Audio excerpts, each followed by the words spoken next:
Wake up, buyer payer people. It's a beautiful day. Go grab yourself another cup of joe and say hello to Jim and Michelle Rhoads on the Buy Here Pay Here Morning Show. Take it away, you two.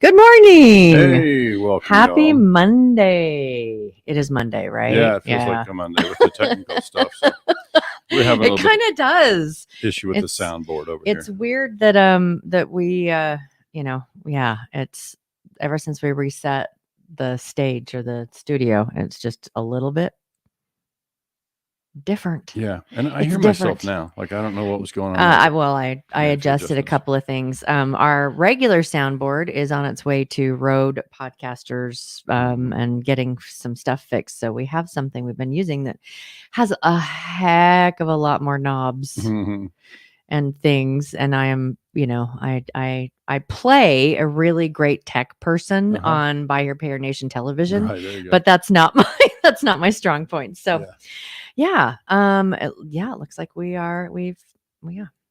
So quick updates. We're just back in from a weekend with family in Idaho. Wonderful weekend. Although I missed the Northern Lights. I stayed up late. I tried 2 days in a row. Yeah, well, 2 days in a row because you tried it on Friday night and Saturday night. I mean, I just went to the window that night, but I tried and I missed them, and everybody's showing all the photos, even from right there in the city where I was in Idaho, and what's the deal? I don't know, but I know that some of the photos from back home up in the valley, that we've got a mountain area that's really close by that is like the valley for all the bunch of ski resorts, and the pictures that came from those were the most brilliant colors of any of the ones I saw on social media. It was phenomenal. Yeah, they definitely have pretty low light pollution up there, and so that's one advantage for sure. Yeah, we live in such a beautiful world. Yeah, I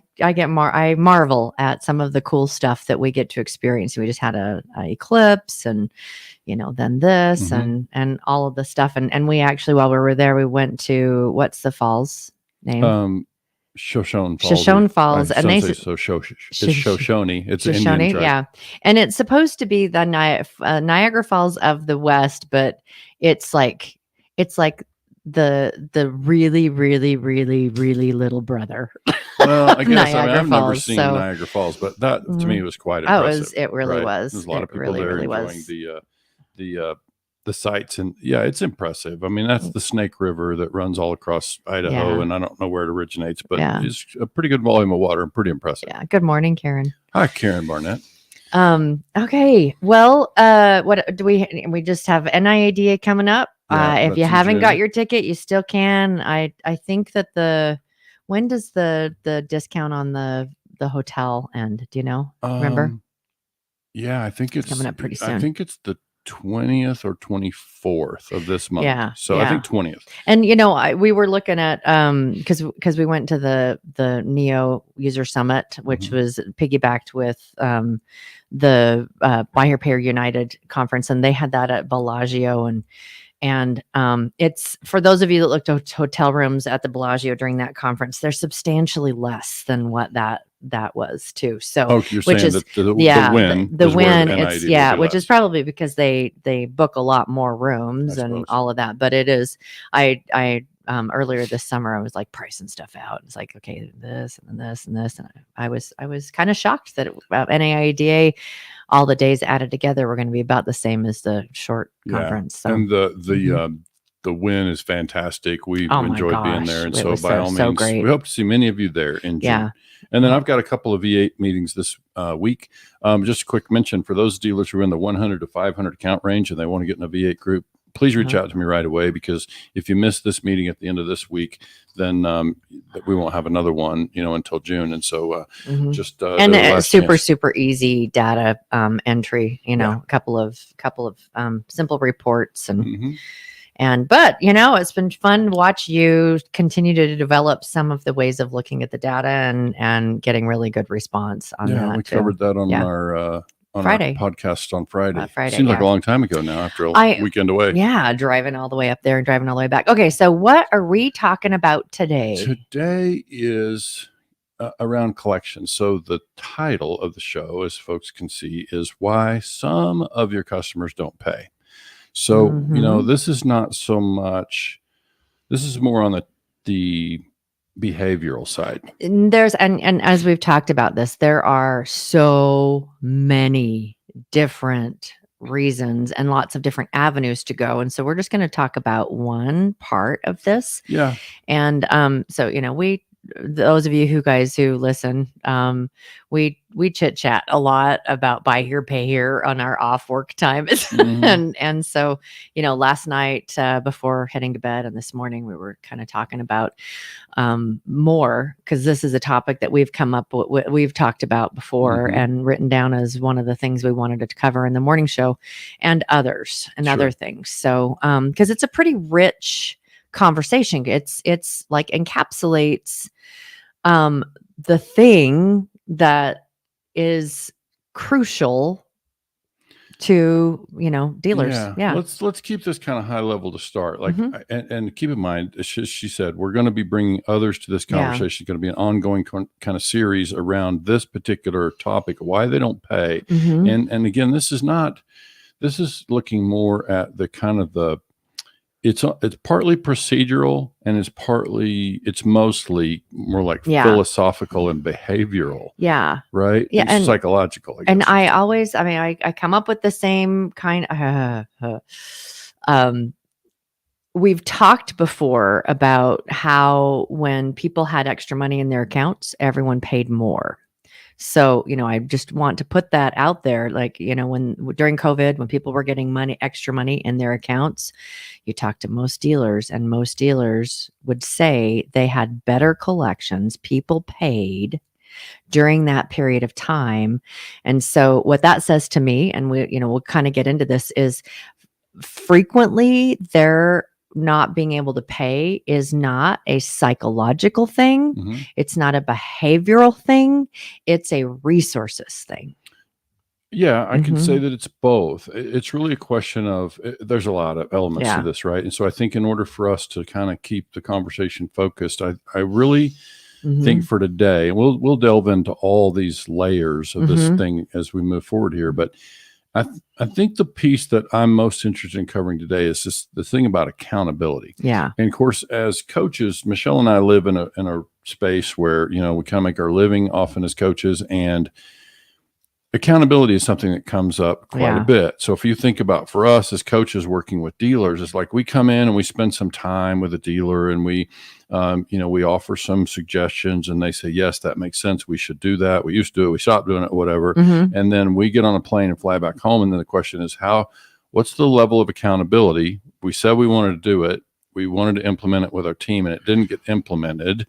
So that's kind of, how accountability is something that comes up with us a lot. And so we try to address it with the dealer on the front end. It's like, if we don't have some way to implement the things that we're talking about doing, then it's not going to have any kind of lasting effect. And so when we think about that and we try to apply that in this customer collections realm, for me, it kind of goes back to, you remember when we had the Rick Reeves tribute episode some weeks ago, and a lot of the foundational education back there. I remember that the phrasing in some of that material was that the customer that we serve and buy here, pay here, will not pay on time unless we require them to do so. I remember that phrasing because it was taught to me way back. Most people would listen to that and it's like, well, duh. And then what does that mean for you as a dealer? I mean, if they're not going to pay if they're not required, period. So how do you go into that? I want to back up another step and add something else, because I think it'll kind of help frame the conversation. So I think it's really about, so I would change the language, like I would update the language. If I were using my own phrasing to say the same thing that was in that material, I would say that the customer that we serve traditionally will not pay on time unless we are in a position to hold them accountable to doing so.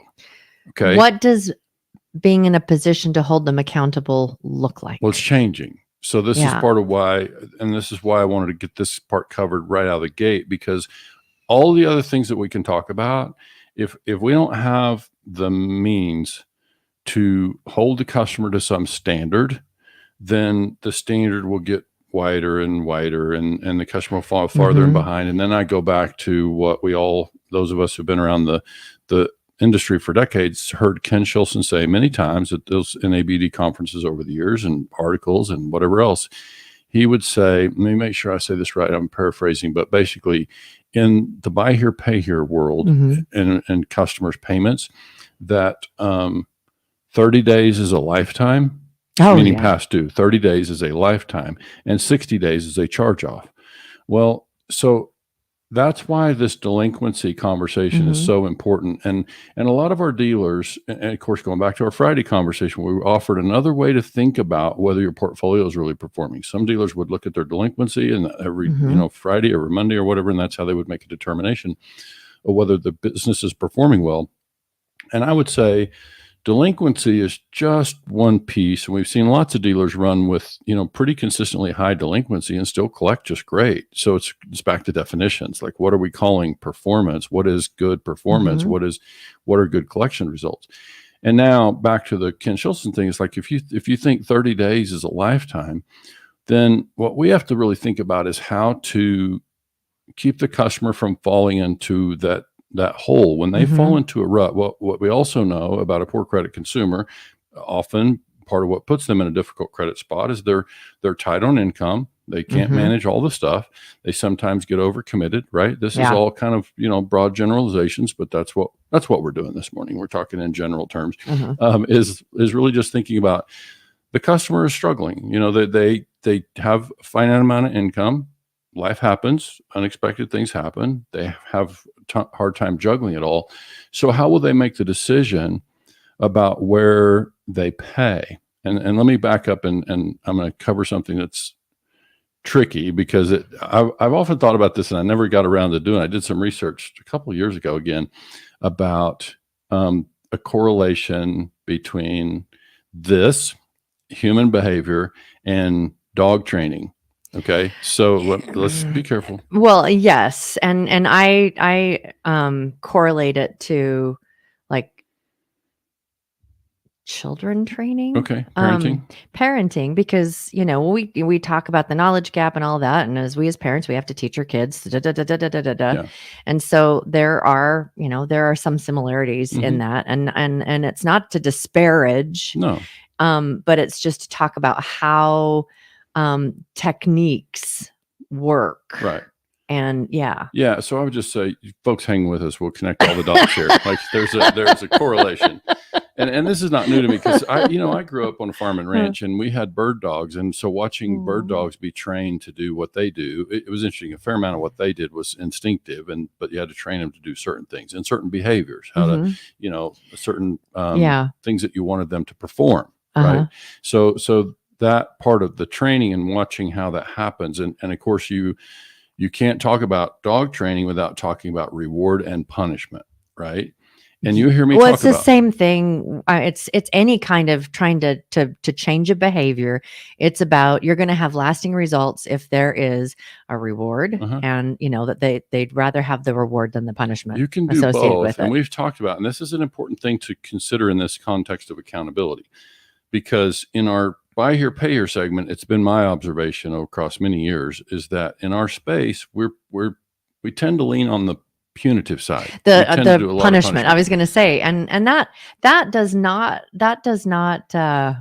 create very good relationships. Well, I can say that so both can be useful. In other words, so if you go back to parenting, I mean, most of us who have raised children know that it is sometimes necessary. Like it's just a necessary part of it to take some sort of punitive action, to child pay some sort of penalty for making a mistake or breaking the rules.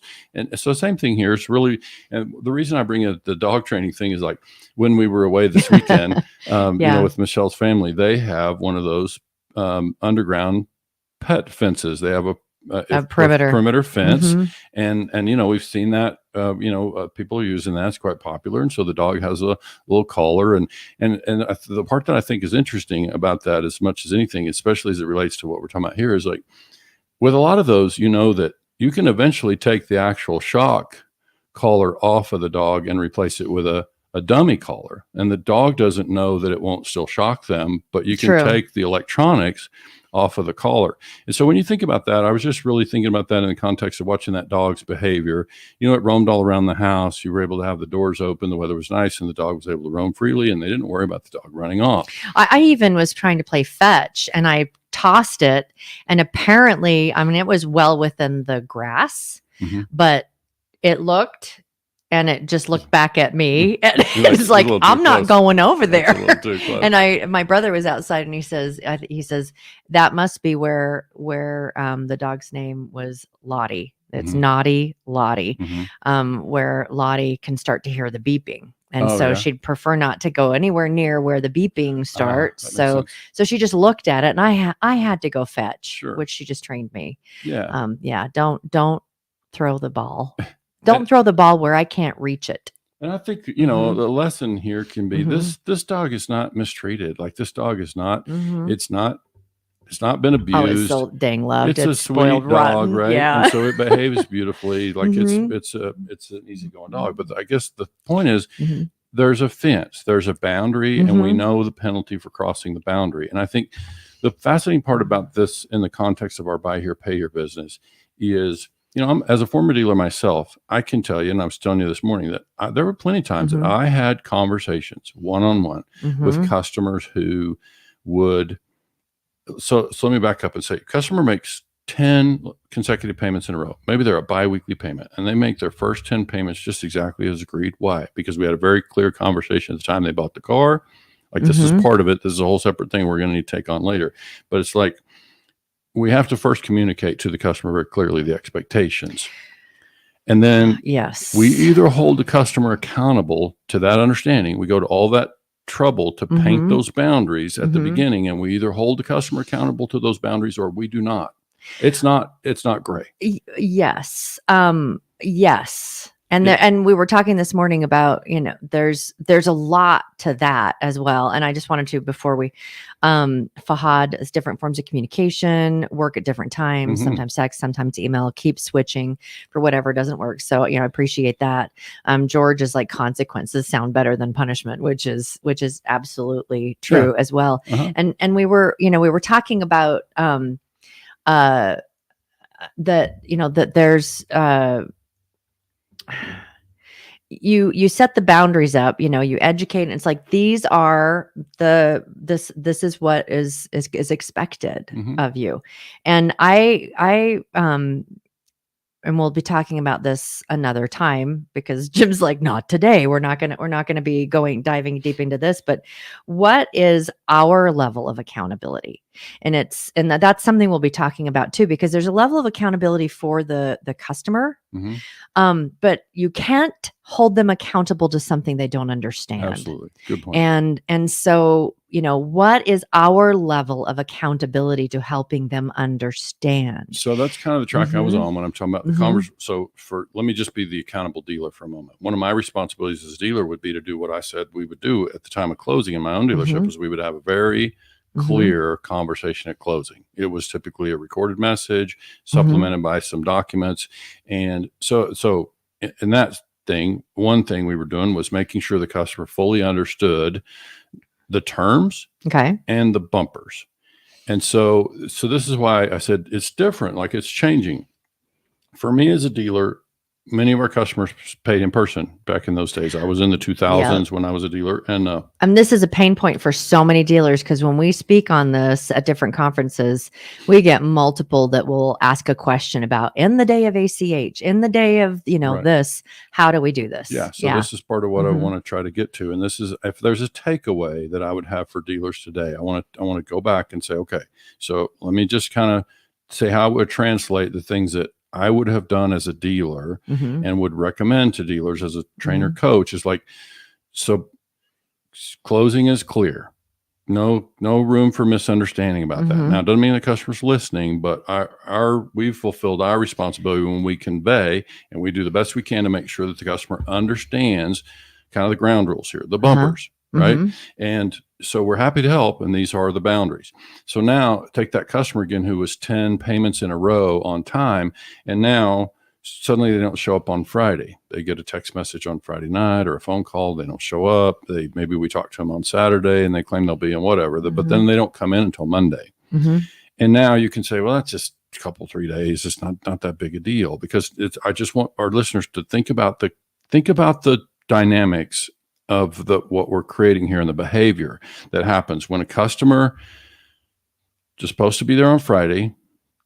All day Saturday went by, they didn't come in. Now they're there on Monday and they're coming in all smiles because we love each other. We've had a great relationship, right? And so they think they're come in and everything's all rosy and they're just going to make their payment. Yeah, this is in the day when they would come in. Yeah, I'm just talking about how to translate what we would do from an in-person situation. So our they're people coming were in, instructed. they're happy. Yeah, so our people were instructed, cashiers, we don't take a payment from, I would notify them, so-and-so, if so-and-so comes to make their payment or calls, I need to speak to them before we make the payment. So that's, when I'm in a general manager kind of collection supervisor role, and I would speak to them. And so imagine the customers coming in and they're all smiles and they don't think anything's wrong, but let's think about what's going on in their mind. Like, we just really need to go slow here and think about, because this is such a thing that doesn't get talked about enough. It's like, what is the customer thinking? The customer bought the car, and we said, and I'm making it really extreme and exaggerated here for the sake of illustration, but it's like, I wrote an article years ago that just was the title of the article, something like "Somebody Messed Up." Oh, I thought you were going to talk about a different one. Friday means Friday. So the thing you talk about, Friday mean Friday, is in the context of that article. Okay. It's called "Somebody Messed Up." Okay, so in this case, who messed up? Did I mess up as the dealer? Is there something I did there? So it's always, we look at ourselves first. Is there something we did to contribute to that? And we have to decide, is it a big deal that the customer is now paying on Monday instead of Friday? So again, I'm making it really compressed here. And I think that what you're talking about, though, when they come in on Monday, if they can come in and make the payment, or they can go ahead and do the ACH, or, send the money in or whatever, with no kind of conversation around that, then you've just set a new due date. Sort of.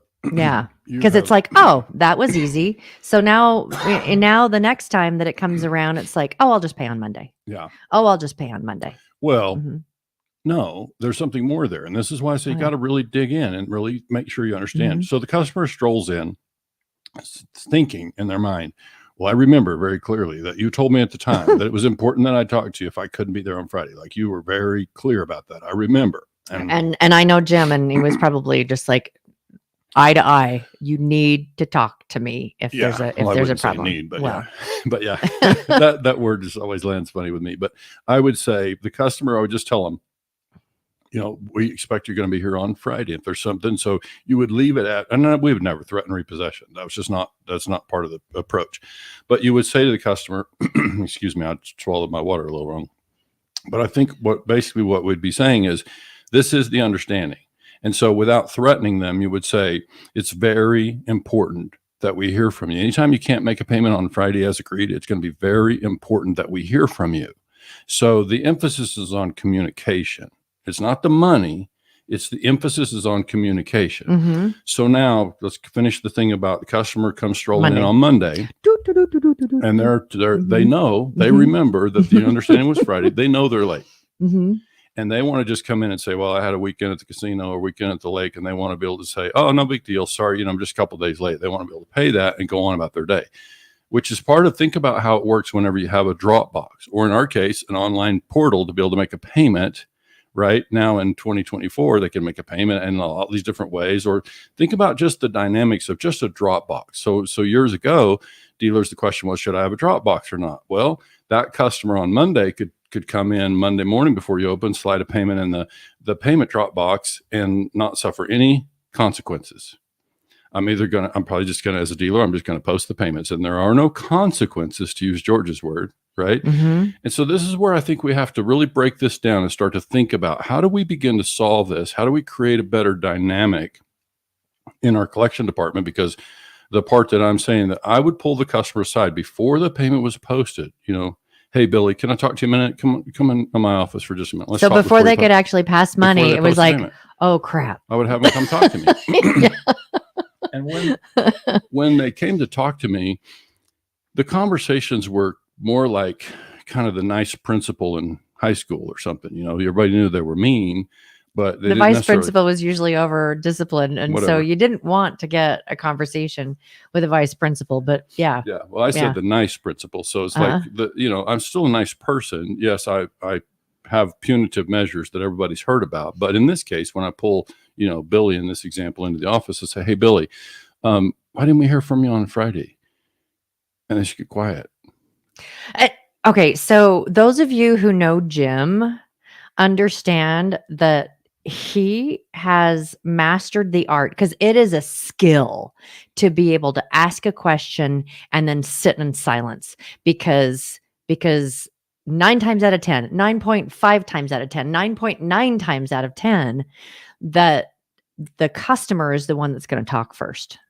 Well, they're going to in this case. Yeah, I'm but just I gonna mean, wait you for just them to say, yeah. Yeah. So so again, I'm not Yeah. chewing them out. I'm Yeah. saying, it's not, dang it, Mhm. you're supposed to be here on Friday, and I'm not chewing them out. I'm asking a question. Mhm. And Mhm. but what's really happening is I'm pulling him in the office and I'm saying, "Hey, Billy, how come we didn't hear from you on Friday?"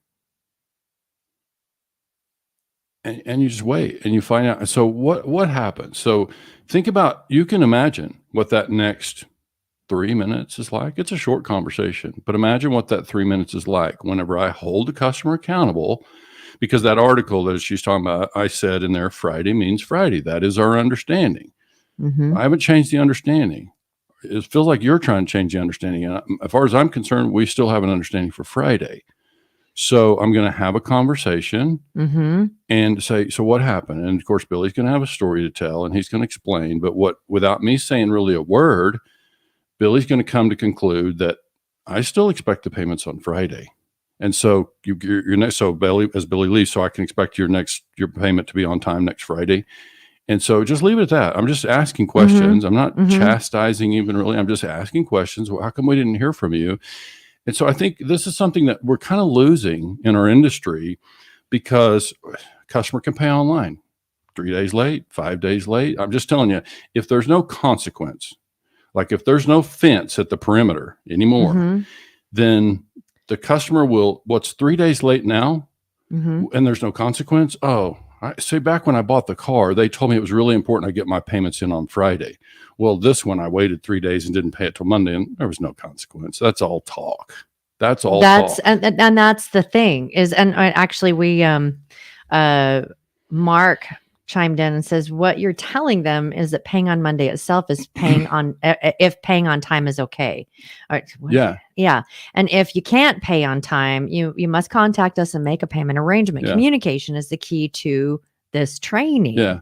I'm glad Mark is here. I've never had a chance to meet Mark, but our careers have kind of just intersected. He and I were in the same place at different times, and I look forward to getting to know you, Mark. I appreciate you chiming in here, because it's absolutely right. It's the part that I'm trying to speak to. I just don't hear it talked about enough. And I'm saying the way customers pay has changed. Mhm. And I hear a lot of people saying it's just going to be like that. And it is, but it doesn't mean that, because I think we're in a dangerous place when we allow customers who need some discipline, Mhm. that they need to understand. And just going back to your parenting example, you wouldn't have to pick up very many parenting books when you'd be barely 3 pages in before they would talk about children appreciate boundaries. They do. They appreciate knowing what the do. boundaries are. Yes, so when things they are do. just no boundaries, then it's a little helter-skelter, and that's kind of an uncomfortable place to be. And I would say I can extend the same basic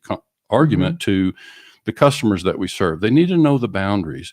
And it doesn't mean, so again, my boundaries were not about money. My boundaries were about communication.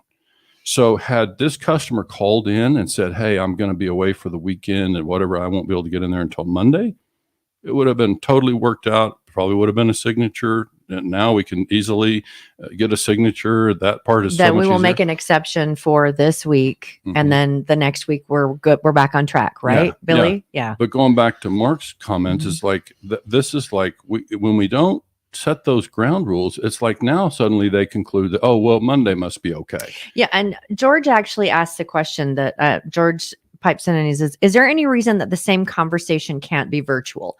I would say no. And that I'm wondering, and I'm not as familiar with some of the payment processing softwares.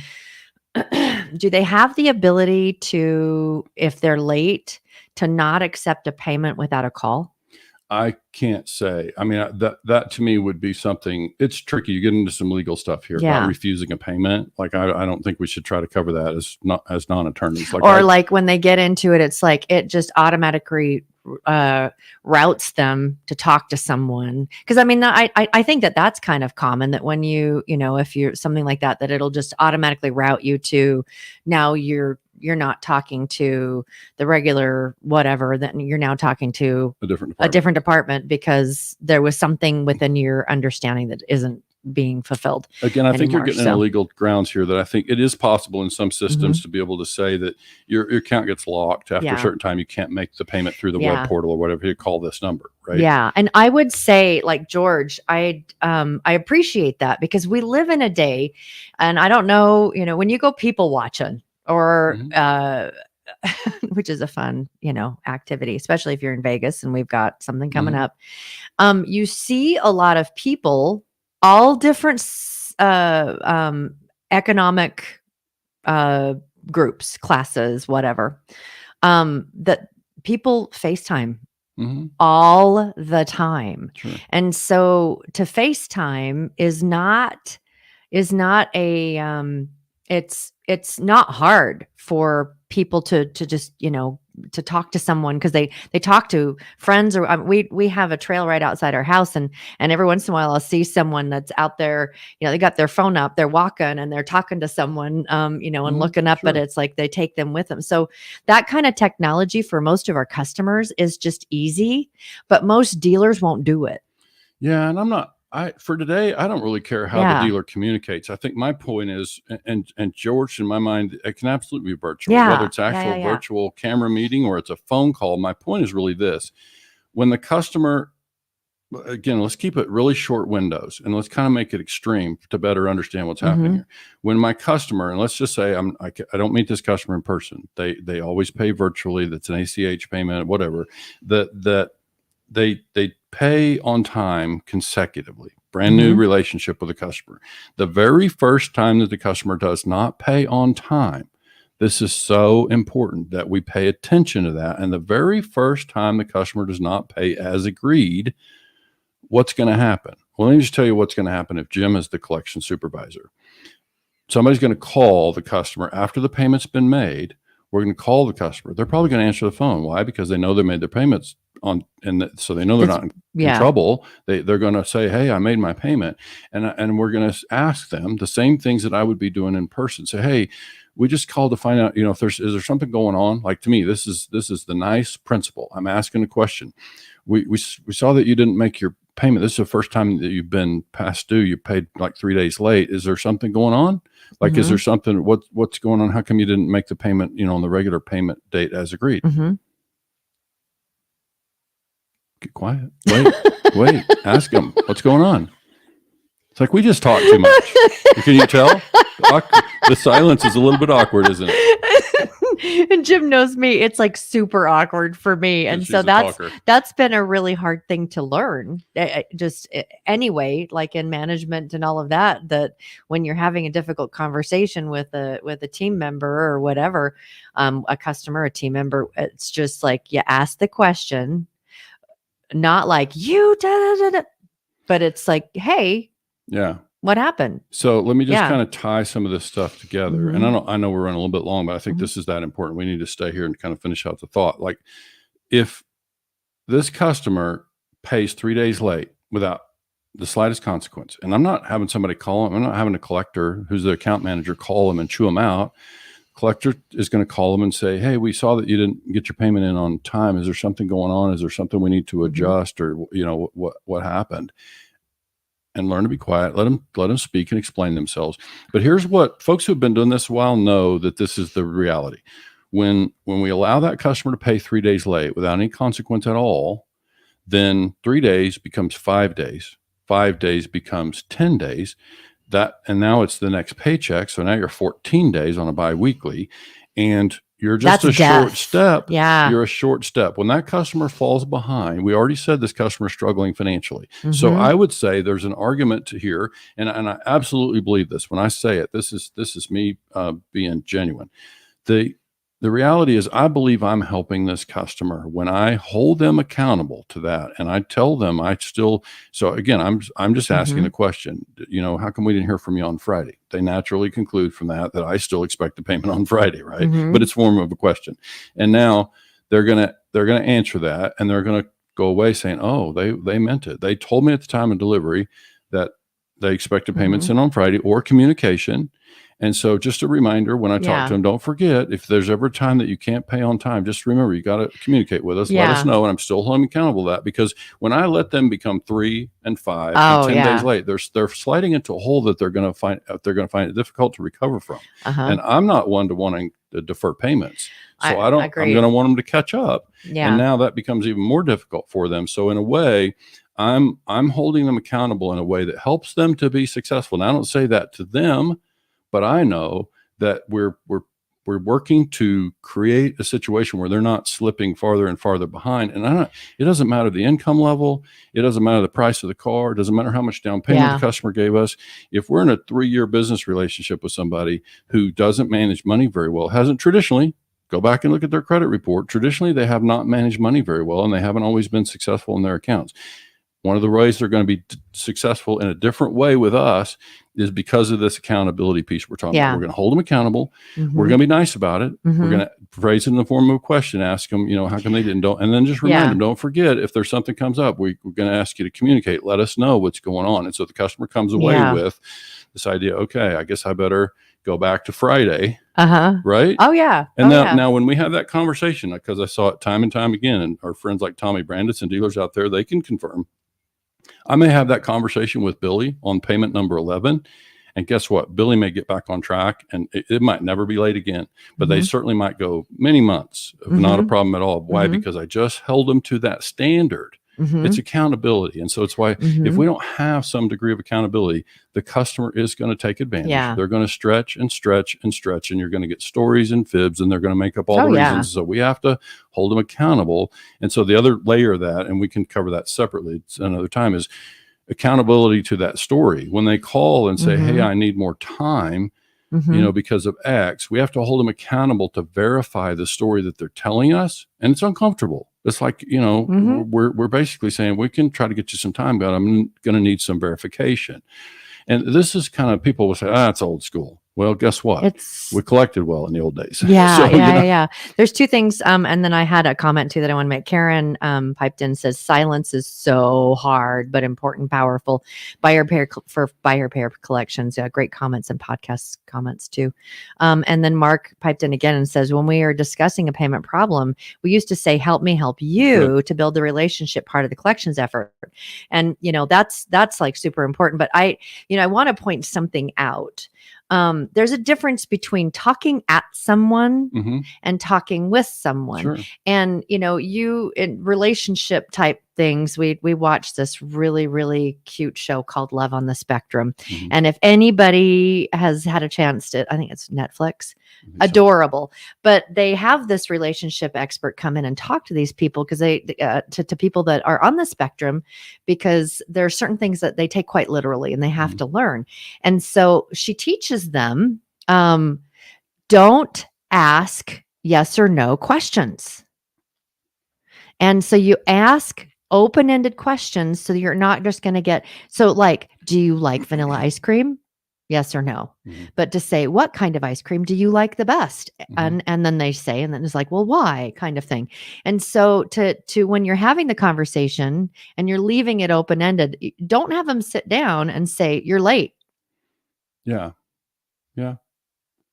No, it's in the Yeah. form of a question. It's like, yeah. And it's but it's also, there's a tone, and this is why I say it's really Mhm. important. If I come to that, because what Mark is alluding to there, help me help you, Mm-hmm. that's crossing into what we call advocacy. Like if Mhm. I were think of talking about that myself this as morning. right, if Yeah. I think of myself, and we talk very specifically about an actual role in a dealership called a Mhm. customer advocate. You can find the podcast we did months ago. We've but- talked multiple times on this. and Yeah. so what Mark is talking about there is kind of this, let's just call it a tone of advocacy. If I'm a collector, and again, that culture in our collection department, through the dealer, through the collection supervisor, into the collectors.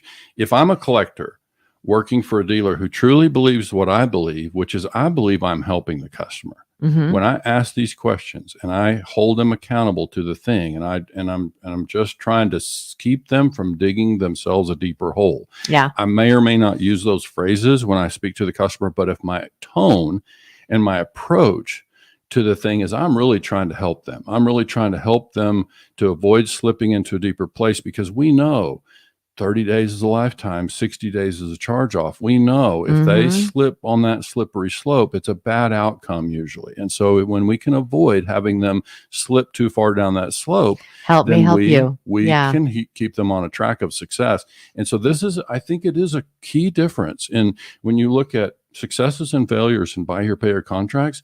I think a lot of it can be attributed to accountability, and we can do it with a smile on our face. We can do it just like whether we're raising children or training dogs, and we can also incorporate a lot more of the reward element. So that would be the flip side of this. Accountability sometimes is in the context of something punitive, and I'm simply suggesting we can work in the reward side of it too, but we just really want to.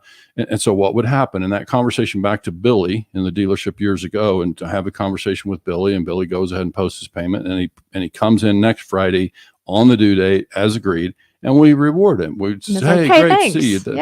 Glad to see you, whatever. But you just affirm it. You reward it and acknowledge it. That's that whole, we talked about the training, is that there's a consequence that you have to make sure that you're willing to follow through on. And, there is a consequence associated with it, but there's also, after they've experienced the consequence, there's lots of loving. Yeah, that's given. And it's like, and because that's an important part of training. Sure. It's like when you do good, or when you the consequence, and it's like, still love you. Let's communicate next time so that this doesn't happen. And, we can, that we're here to help if there's something that's happening. Sure. But yeah.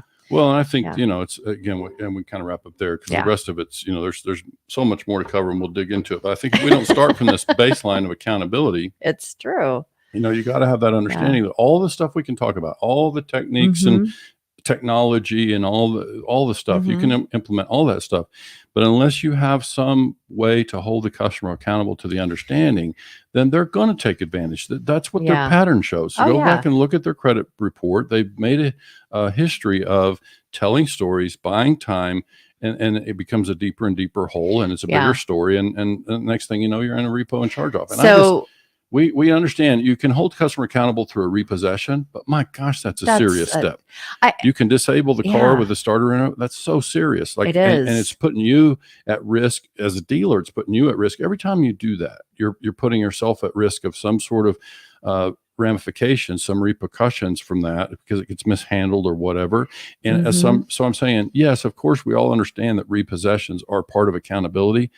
I'm going back to Brent Carmichael's thing. Let's collect the cash, not the car. Let's so in Rick Reeves' terminology, it was repossess the customer. It's like, we gotta quit thinking about that GPS device as being a silver bullet, and that's how we're going to hold people accountable, is just yank the car. No, we can do way better than that. And so we can learn to hold customers accountable long before we're ever in that position. Yeah. So moral of the story is what I'm kind of going to say there's a moral of the story, is, first time they're late, have a conversation with them as soon as you get the payment, and ask the question, what happened? And just be quiet and let them answer, and be really happy to see them the next time or whatever. Yeah. Just got to stand the ground a little bit, make sure they know Friday our agreement is still Friday. Yeah. And we live in a new era, and so we got to get creative and being able to stay connected with our customers too. So somehow, and we'll be talking more about customer advocacy and all of that and future episodes as well. But send a drone to leave a note on our car. Exactly. Well, hey guys, happy Monday. I hope you guys have a great rest of your day. Thank you so much for making part of your Monday, part of your morning including us in it. So we, just have a great rest Thanks of your for day. tuning It's in. It's May. We'll see you back here Yeah. Wednesday. Bye.